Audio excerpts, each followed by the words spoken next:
Hari pembalasan itu pasti. Saya mau cerita dulu hukum sebab akibat supaya mengerti semuanya. Jadi Allah Subhanahu wa taala sang pemilik semesta ini menciptakan semesta ini dengan satu hukum, namanya hukum sebab akibat. Atau sering disebut kalau bahasa fisikanya hukum aksi reaksi itu.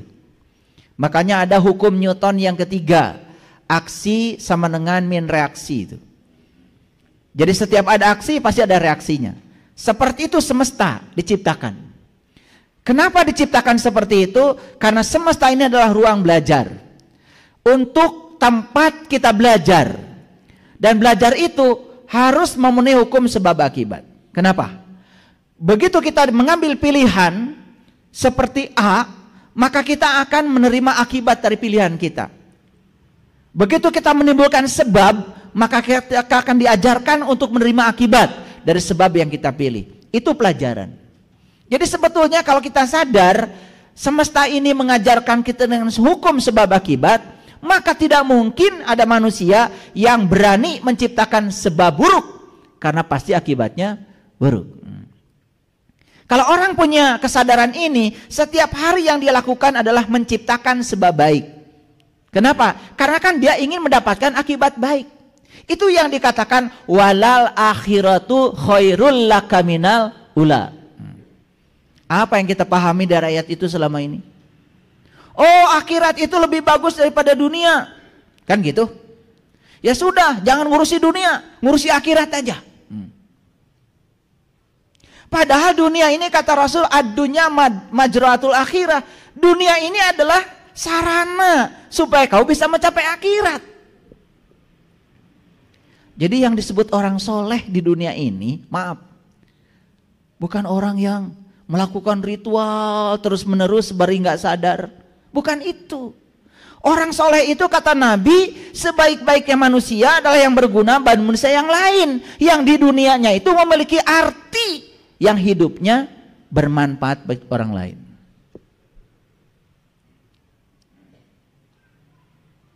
Karena selama ini mengartikan soleh itu kerangka berpikir kita sudah salah. Kalau orang sungguh-sungguh bekerja pagi-pagi sudah pergi, dia ngantor, dia memerankan perannya. Yang kerja di bank, dia kerja memerankan perannya sebagai pegawai bank yang profesional. Yang jadi guru, dia pergi menjalankan tugasnya sebagai guru, menjadi kepanjangan tangan Allah untuk menyampaikan cinta kasih Allah lewat perannya masing-masing. Yang jadi polisi, yang jadi tentara, yang jadi apa saja. Dan kita nilai mereka itu sedang mengerjakan pekerjaan dunia. Begitu bukan? Terus kamu yang gak kerja setiap hari terus aja one day, one judge, ngerti juga enggak gitu.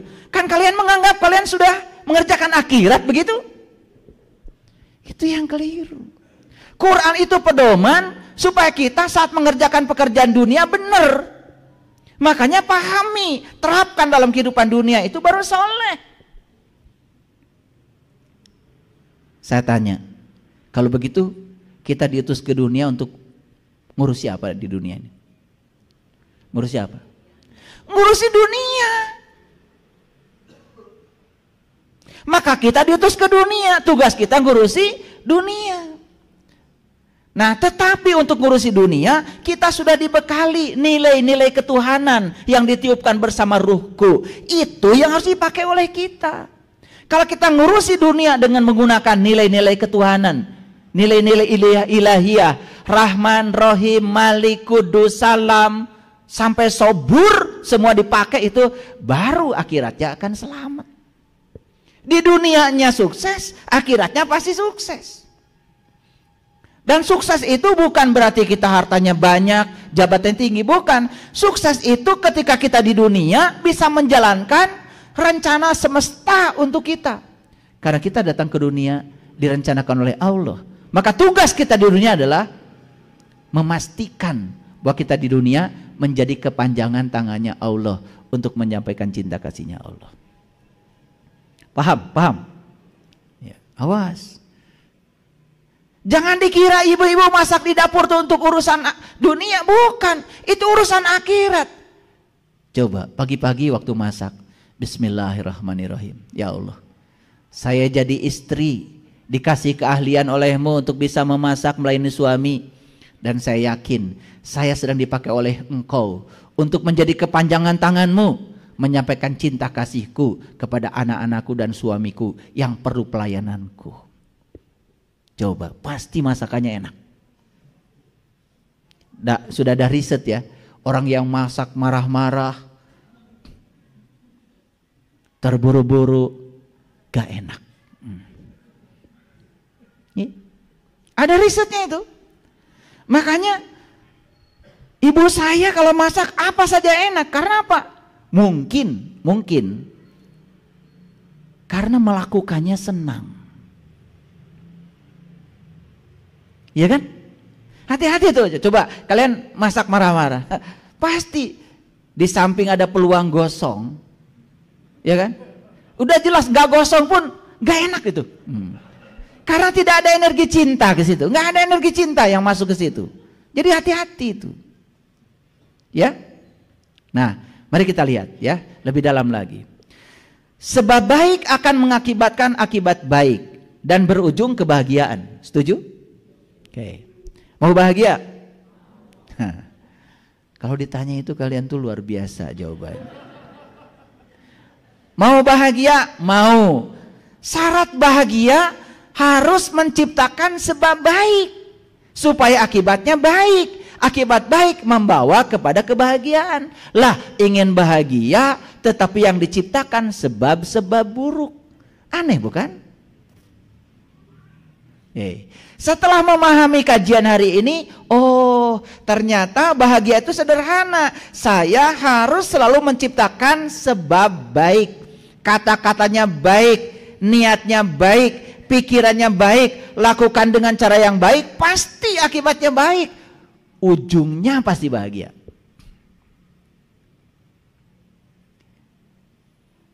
Jadi takdir itu bukan urusan Allah. Takdir itu urusan kita. Takdir kita adalah pikiran kita.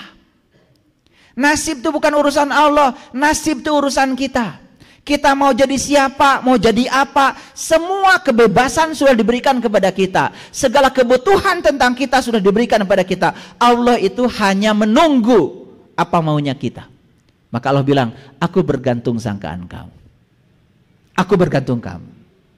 Jadi Allah itu adalah Rabb al-Alamin. Dia adalah kehadiran, dia adalah keberadaan, dia adalah fasilitator, dia adalah katalisator. Kehadirannya saja sudah cukup membuat segala sesuatu terjadi. Tetapi semua harus diawali dari diri kita sendiri. Nabi Muhammad mengatakan, ibda binafsi. Mulai dari diri. Jadi kalau sebab baik mengakibatkan akibat baik dan berujung kebahagiaan, berarti sebab buruk akan mengakibatkan akibat buruk dan berujung penderitaan. Yuk kita sekarang tanya, lebih banyak menciptakan sebab baik atau sebab buruk? Gak mau jawab? Kalau gitu saya tanya, lebih banyak penderitaan atau kebahagiaan? Harus terus terang aja saya kalau ngaji. Kalau lebih banyak penderitaan daripada kebahagiaan, jelas kita lebih banyak menciptakan sebab buruk. Akibatnya adalah buruk. Oke. Jadi sebab baik diakibatkan oleh niat baik. Sebab buruk diakibatkan oleh niat buruk. Makanya itu kata Rasul, innamal a'malu binniyat. Itu yang dikatakan amal itu tergantung niat. Nih yang mau dagang, niatnya jangan cari uang. Niatnya, ya Allah, aku hidup ke dunia ini diberi peran oleh-Mu menjadi seorang pedagang. Saya dagang kerudung, saya yakin karena saya sedang dipakai oleh Engkau untuk melayani orang-orang yang butuh kerudung cantik lewat bakat yang Kau berikan pada saya. Dah mulai jualan. Dapat uang? Dapat uang? Ya pasti dapat uang, tapi uang itu bukan tujuan. Hadiah dari melayani orang yang butuh pelayanan. Nih yang jadi guru, Ya Allah, saya sekolah di sini, saya jadi guru, aku yakin ini jalan terbaik yang kau berikan bagiku. Tidak ada yang buruk di semesta ini.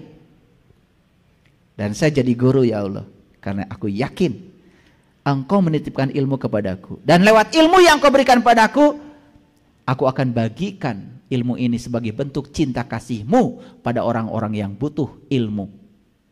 Coba, dapat gaji tanggal 1? Tujuan bukan? Hadiah. Itu yang namanya mencari Allah, bukan mencari uang. Itu namanya mencari yang punya uang, bukan mencari uang. Enak semuanya. Itulah pentingnya kita memahami Bismillahirrahmanirrahim. Atas nama Allah yang Maha Pengasih dan Maha Penyayang. Atas nama, siapa yang boleh mengatakan atas nama? Satu, yang sudah kenal kepada yang diwakilinya. Kalian kenal? Enggak. Bilangnya atas nama. Syarat yang kedua mengatakan atas nama Allah, kita harus mewakili sifat-sifat Allah. Saya yakin kalian udah biasa baca Bismillahirrahmanirrahim. Mau masak Bismillahirrahmanirrahim. Udah kayak robot. Betul? Sedikit saja yang tidak dikehendaki langsung keluar tuh sifat aslinya. Padahal sudah jelas, saya masak karena saya ingin membawa sifat Rahman dan Rahimnya Allah. Jangan dianggap kecil. Tidak ada peran yang buruk di semesta ini. Semua peran itu bagus. Menjadi buruk karena penilaian kita yang buruk. Jangan dikira loh, jadi ibu rumah tangga itu luar biasa. Jam kerjanya tanpa batas. Tapi coba kalau niatnya gak beres. Tidak ada niat di sini. Saya jadi ibu rumah tangga karena saya sedang dipakai oleh Allah. Untuk apa? Untuk melayani orang-orang yang saya cintai di rumah ini. Coba besok-besok begitu. Luar biasa nanti. Berkahnya luar biasa. Yang saya ajarkan ini ilmu praktis. Yang bisa diajarkan langsung karena saya sudah menjalankannya. Bukan ilmu-ilmu teoritik. Saya tidak menjanjikan pahala nanti. Saya menjanjikan pahalanya langsung kita rasakan saat ini. Paham sampai sini? Nah, ada yang mungkin masih alergi dengan istilah karma. Padahal ini cuma istilah. Karena kebetulan istilah ini jarang dipakai di dalam konteks tradisi kita. Saya mohon izin, saya akan jelaskan dulu supaya saya bisa menggunakan bahasa yang tepat. Ya kalau tidak suka dengan karma, sebut saja hukum pembalasan, boleh. Tetapi yang saya maksud itu sebetulnya, ya, kalau saya menggunakan terminologi itu, terima karma yang saya maksud sebagai bentuk tanggung jawab akibat dari hukum sebab akibat.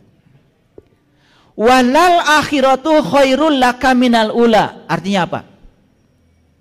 Akhirat itu lebih bagus daripada walal akhiratu khairul laka minal ula. Akhir itu lebih bagus daripada awal. Ngerti maksudnya? Kan akhir itu akibat daripada awal. Jadi kalau ingin akhirnya bagus, ciptakan awal yang bagus. Itu yang dimaksud dengan walal akhiratu khairul lakal minal ula. Kalau akhirmu ingin bagus, ciptakan olehmu awal yang bagus. Itu maksudnya. Dan selama ini diartikan banyak-banyak ngurusi akhirat. Dunia gak usah diurus. Suami gak usah diurus, pengajian aja. Anak nangis gak usah diurus. Yang penting Iqra 1 sampai Iqra 6 selesai. Kan kita sudah salah kaprah. Saya tidak mengartikan itu salah, tetapi itu bukan satu-satunya. Bukankah kita datang ke dunia menjadi pelayan? Subhanallah. Layani anak kita, layani suami kita, layani pasangan hidup kita, layani mereka.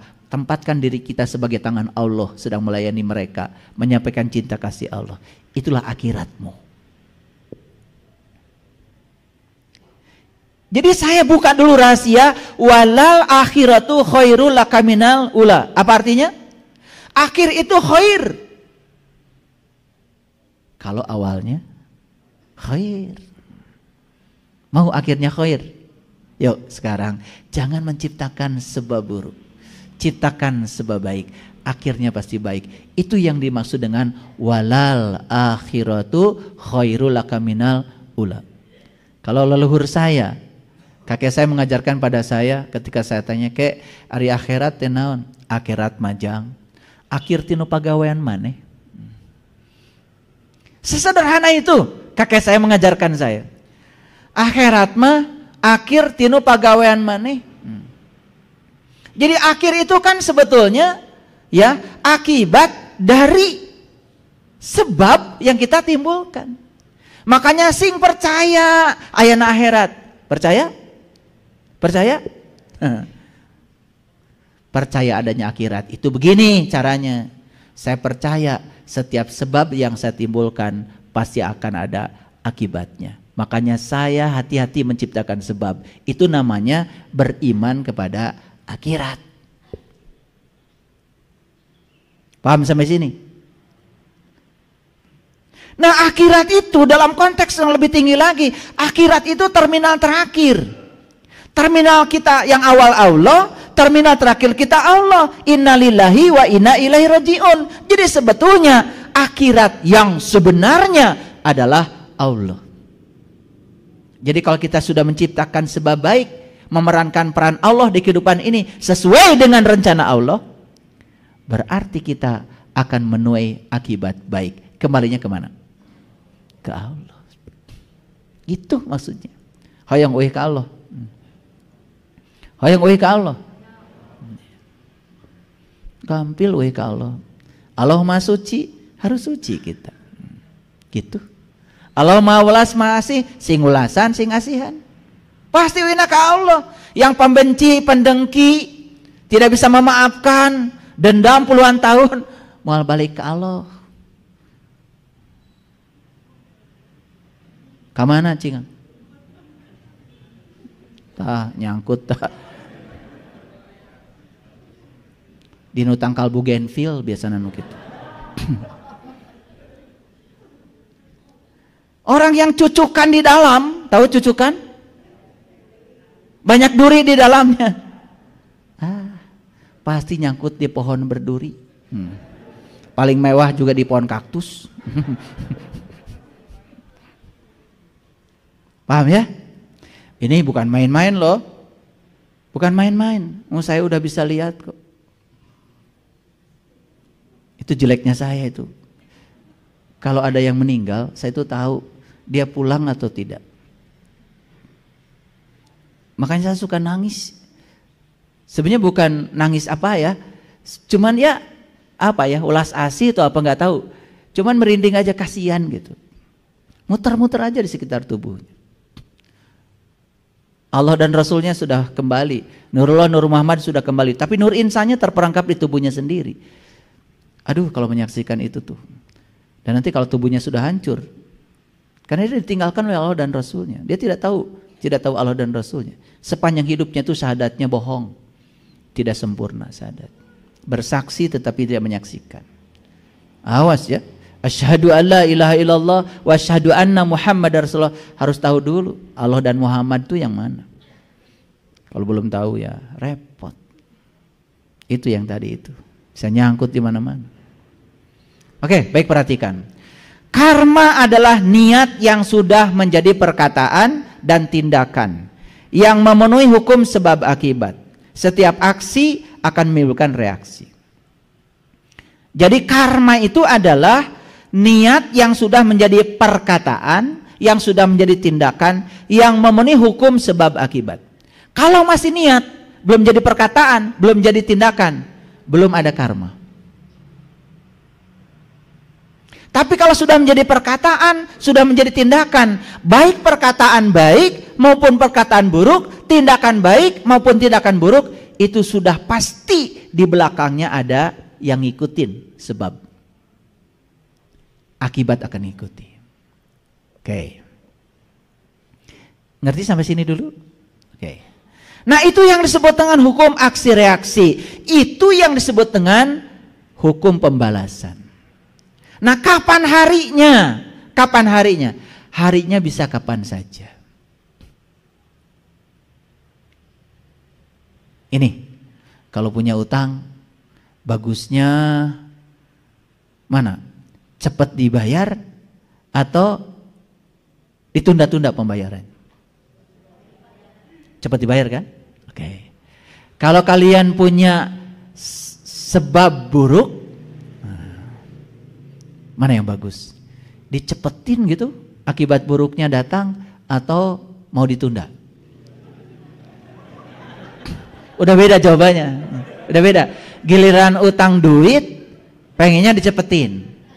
Giliran utang ini kalau bisa ditunda dulu. Nah, kalau ditunda-tunda terus, bahayanya utang lama belum kebayar, utang baru diciptakan terus. Lalu kita terus menerus membangun utang. Itu yang akan membuat kita akan terlahir lagi, terlahir lagi, terlahir lagi. Karena semua kita terlahir dan terlahir cuma 3 alasannya. 1, karena utang kita nggak selesai-selesai. 2, karena ada jalan bengkok yang nggak pernah diluruskan. Yang ketiga, ada pekerjaan yang nggak diselesaikan oleh kita. Itu yang akan membuat kita terus-menerus terjebak oleh siklus kehidupan. Makanya tidak bisa inna lillahi wa inna ilaihi rajiun. Kan di Quran dikatakan, kaifa takfuruna billahi wa kuntum amwatan fahyakum summa yumitukum summa yuhyikum summa yumitukum summa yuhyikum summa yumitukum, terus begitu, wa ilaihi turja'un.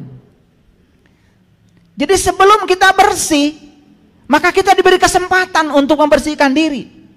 Lahir mati, terus berulang-ulang sampai akhirnya bersih, baru kembali. Bukankah itu merupakan sebuah rahman dan rahimnya Allah? Hebat, Allah udah ngasih kesempatan banyak. Betul apa tidak? Daripada kesempatannya sekali. Sekali diberi kesempatan, sudah langsung dihukumi aja. Masuk neraka seumur-umur katanya. Bahaya itu. Ngerti sampai sini? Ngerti? Oke, ulangi lagi. Utangnya lebih bagus dicepetin bayarnya atau ditunda? Dicepetkan. Jadi kalau kita pernah nyubit orang, kira-kira orang yang dicubit sakit nggak? Nah, di mana kita nyubit? Di mana kita nyubit? Ya di sini, di dunia. Ketika masih punya tubuh, bukan? Kalau kita nggak punya tubuh, nggak bisa nyubit. Nah, orang yang dicubit oleh kita punya tubuh nggak? Punya tubuh. Nah, kalau kita nyubit orang dan dia punya tubuh, sakit yang ditimbulkan orang oleh kita kepada orang, itu akan terjadi pada diri kita, sesakit itu. Kalau kita nyubitnya di sini, berarti kita akan dibalasnya di mana?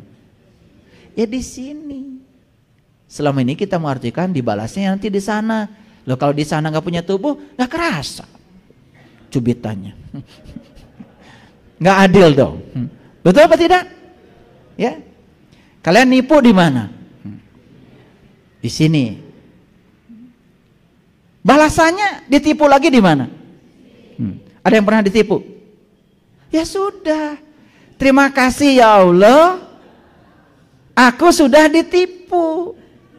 Jangan-jangan karena orang ini pernah aku tipu di kehidupan yang sebelumnya. Tidak mungkin ini terjadi kalau aku tidak melakukannya. Kalau ini cara engkau melunasi utangku, selesai. Terima. Beres kan? Makanya utang lama nggak beres, utang baru dibuat lagi. Terus menerus begitu karena kita mesti menolak. Nih, saya kasih tahu sekarang. Banyak Kak orang yang menyakiti kita dalam hidup? Banyak. Tahu sekarang alasannya? Apa? Semua orang yang menyakitimu di kehidupan yang sekarang hanya akibat dari sebab yang pernah kau ciptakan.